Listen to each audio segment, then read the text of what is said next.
Alright. So nakita nyo naman mga papi. Yan yung pinagkakaabala natin ngayon, diba? Habang bata pa mga papi, mag-invest tayo sa mga ganito. Makapakinabangan natin to. So may pupuntan tayong ilog mga papi. Ligo tayo. Yung ilog na umaapaw. Puntahan natin yung mga papi. Yung pinost ko na umapaw. Diretso tayo doon. Rough road.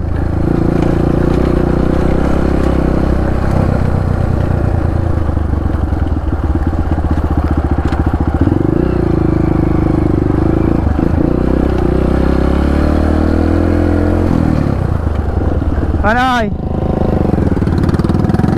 Dito lamang ang motor natin. Di ba?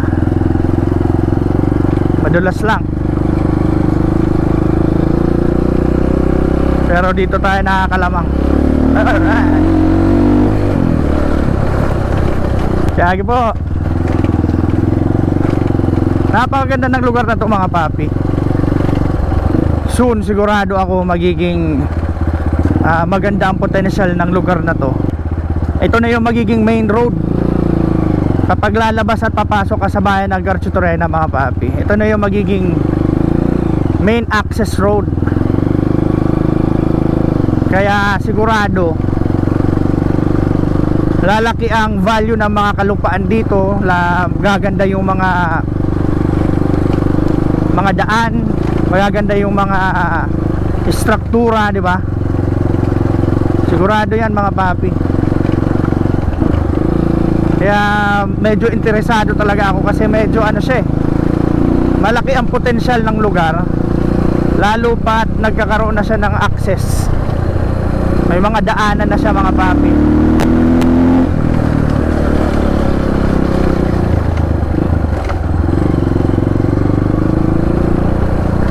Yagi po. Ason. Welcome sa Barangay Ason mga papi. Pasok tayo. Ikot tayo dito sa Barangay Ason.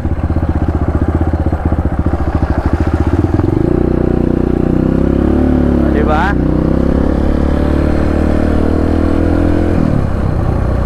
Ito yung Barangay Ason mga papi. Parking area.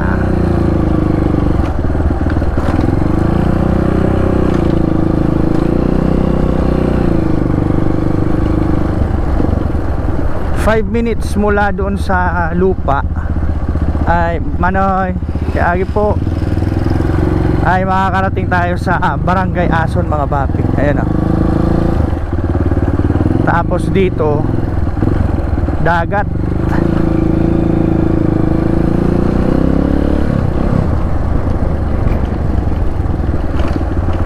Yan mga papi, o dagat to. Di ba? Oh, ha? Dagat na to mga papi. Ito yung seashore ng Barangay Ason mga papi. Oo. Di ba? Napakaganda.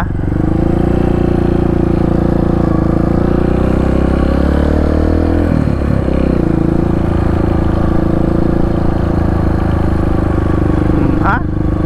Di ba? Pwede na nga tayong maligo dito mga papi. Pero hindi tayo dito maliligo. Sa ilog tayo maliligo mga papi. Ayun, di ba? Napakaganda. Alright, Barangay Dangla, Barangay Burabod. Ang ganda ng lugar. Ganda rin ng tubig dito mga papi. Skimboarding pwede dito mga papi. Kapag low tide to mga papi. Kapag high tide, hanggang dito yung tubig. Ayan o.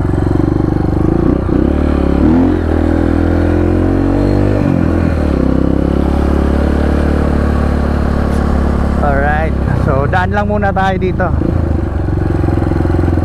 Sayang hindi ako nakapagdala ng drone, ano. Maganda pa naman yung panahon. pwede na tayo makapag drone.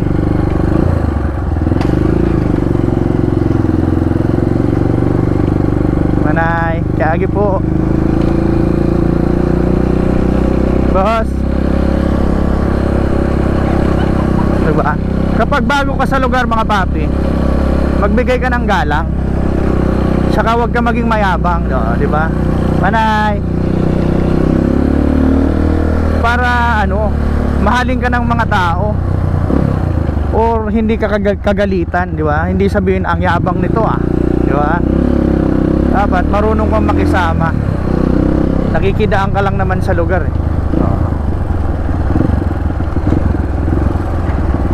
Alright, dito baha pa. Yan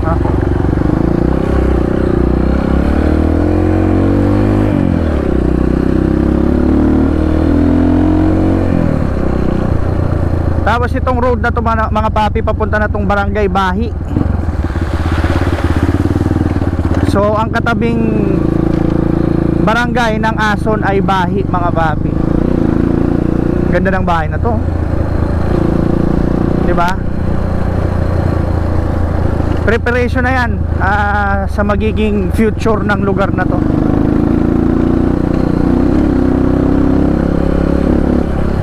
Ayan, makikita nyo ginagawa na mga kalsada dito. Kayagi po. Ayan. Ayan na. Ayan na mga papi. Oh ha, ginagawa na tong tulay. Konting panahon na lang yan mga papi. Okay, so dito tayo maliligo. Ligo tayo dito mga papi diba? Ason, ewan ko kung Ason pa to or Bahi mga papi. Try natin, dito tayo, maliligo tayo dito mga papi.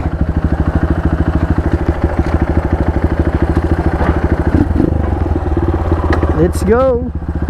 May pinost ako mga papi sa Facebook ko. Ito yung tinawid namin na umaapaw. Umaapaw talaga to mga papi. Ang problema dito, kapag malakas yung ulan, talagang umaapaw siya at napakalakas ng agos. Actually may mga namatay na dito mga papi, mga nadisgrasya. So yan yung problema, di ba? So kaya yan ginagawang tulay na yan para maging safe ang mga tao pag tumatawid, di ba? Yan ang magsasalba sa mga tao dito every time na umaapaw tong ilog na to. Yan na, malapit na yan, siguro mga 1 taon maaayos na rin yan, di ba? Magiging maayos na yung daloy ng tubig, ay magiging maayos na yung daanan ng mga tao dito. Alright, Manoy, mahugas kang motor? Malangoy-langoy lamang ako.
Tignan natin doon mga papi.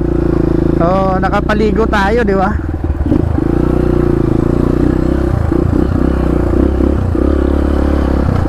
dito, hanggang dito yun.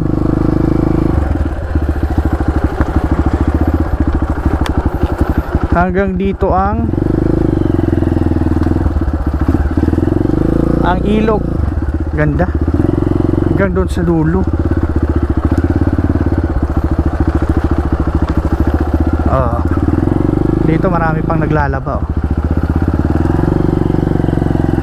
Oh, di ba? Mas malilim pala dito, oh. Ganda.